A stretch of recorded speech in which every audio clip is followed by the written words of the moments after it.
জয় হিন্দ। আমরা জানবো যে আমাদের দাঁত সম্বন্ধে কিছু তথ্য। তো আমরা জানি যে আমাদের দাঁত হচ্ছে 32টি, কিন্তু আমাদের জীবনকালে দাঁতের সংখ্যা হচ্ছে যে 52টি। কেন? কারণ দুধের দাঁত থাকে 20টি, তাহলে ছোটোবেলায় ওই 20টি দাঁত উঠে চলে যায়, আবার পরবর্তী যে দাঁতগুলো জন্মায় বা উঠে সেগুলো হচ্ছে 32টি। এবং 32টি দাঁতের কিছু কিছু নাম আছে এবং আমরা সেই নামগুলি জানব। যেমন আমরা যে সামনে আমার সামনে যে 4 4 8টি, যে আমরা কোনো কিছু যেমন গাজর হোক, আপেল হোক, আমরা কামড়ে খাই, এরকম করে কামড়ে খাই, ওইগুলো কাটতে সাহায্য করে। এই 8টি দাঁতের নাম হচ্ছে যে ইনসিজার। কি নাম? ইনসিজার। একে আমরা নোজ টিথও বলতে পারি। তারপরে চলে আসছে তার পাশে আমাদের যে কেনাইন। কেনাইন কি করে? যে আমাদের কোনো কিছু মানে মাংস ছিঁড়তে সাহায্য করে। যেমন কোনো কিছু আমরা ছিঁড়ি না, যে কোনো জিনিস মানে আমরা টেনে ছিঁড়ি যে কোনো প্যাকেটের, তো আমরা কোন দাঁত ছিঁড়তে সাহায্য করে? এই সামনে যে খোঁচ খোঁচ বার হয়ে আছে, একটা খোঁচ, দুটো খোঁচ, ওপরে একটা, নিচে এই সাইড দুটো, তো এই দুটো খোঁচ খোঁচ হচ্ছে কেনাইন। কেনাইন কি করে? যে মাংস ছিঁড়তে সাহায্য করে। এই কেনাইন পশুদের বেশি বড় বড় হয়ে থাকে। উদাহরণ হিসাবে তোমরা চোখের সামনে দেখতে পাবে যে কুকুরের যে কেনাইন থাকে না, খাঁজ হয়ে থাকে, ওটা হচ্ছে কেনাইন। কারণ ওদেরকে মাংস ছেঁড়ার জন্য বেশি জোর দিতে হয়, তার জন্য ওদের দাঁতটা বড়।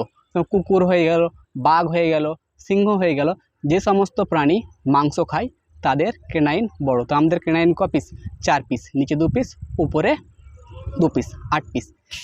আমরা বলতে পারি যে কেনাইন হচ্ছে যে আই টিথ। আমরা কেনাইনকে আই টিথ বলার কারণ হচ্ছে যেটা চোখের সামনে থাকে এবং পশু যেমন হচ্ছে বাঘ, সিংহ, কুকুর, এদের বড় বড় থাকে, আর মানুষদের একটু ছোট ছোট। কারণ মানুষরা কি হচ্ছে যে শাকাহারী এবং মাংসাহারী, কারণ দুটোই খায়, তার জন্য মানুষের একটা মিডিয়াম করে দেওয়া হয়েছে। তারপরে কেনাইনের পর চলে আসে যে হচ্ছে প্রিমোলার। প্রিমোলার আমাদের ঠিক দাঁতে চাউলের দিকে থাকে। কোথায় থাকে?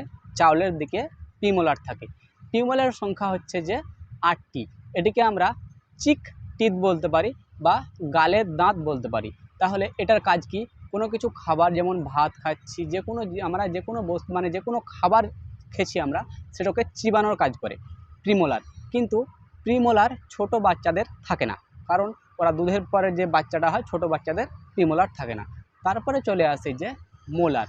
মোলারকে বলি আমরা হুইজডম টিথ বা আক্কেল দাঁত। ওটা জীবনকালে কারণ প্রাপ্তবয়স্ক হওয়ার পর কিন্তু বার হয়, কিন্তু সবারই মোলার বার হয় না, কারণ মোলার অনেক পরে বার হয়। তাহলে প্রিমোলারকে কি বলি আমরা? হচ্ছে যে গালের দাঁত, আর মোলারকে বলি আমরা হুইজডম টিথ বা আক্কেল দাঁত। এটা একটি প্রাপ্তবয়স্ক হলে পরে এই দাঁতগুলো বার হয়। তাহলে আমাদের জীবনকালে দাঁত হচ্ছে 52টি, ছোট বাচ্চাদের দুধের দাঁত হচ্ছে 20টি, আর আমরা জীবনকালে আমাদের দাঁত হচ্ছে যে আমাদের পুরুষের দাঁত হচ্ছে যে কী বললাম 52টি, এবং ছোট বাচ্চাদের প্রথমে কত থাকে? দুধের দাঁত 20টি, এবং প্রাপ্তবয়স্ক হয়ে যাওয়ার পর 32টি দাঁতে থেকে যায়। কিন্তু সবারই 32টি দাঁত পূজে না, কারণ বয়স অনুযায়ী মানে কারো আক্কেল দাঁত বার হয়, কারো মোলার বার হয়, কিংবা না বার হতেও পারে। এমন কারো হয় যে বারও হয় না, কিন্তু কারো বয়স হয়ে যখন বার হয়, যখনই তখন দাঁতের ব্যথা হয়। তাহলে এটাই হচ্ছে একটা দাঁতের ছোট্ট একটা ইনফরমেশান। জয় হিন্দ।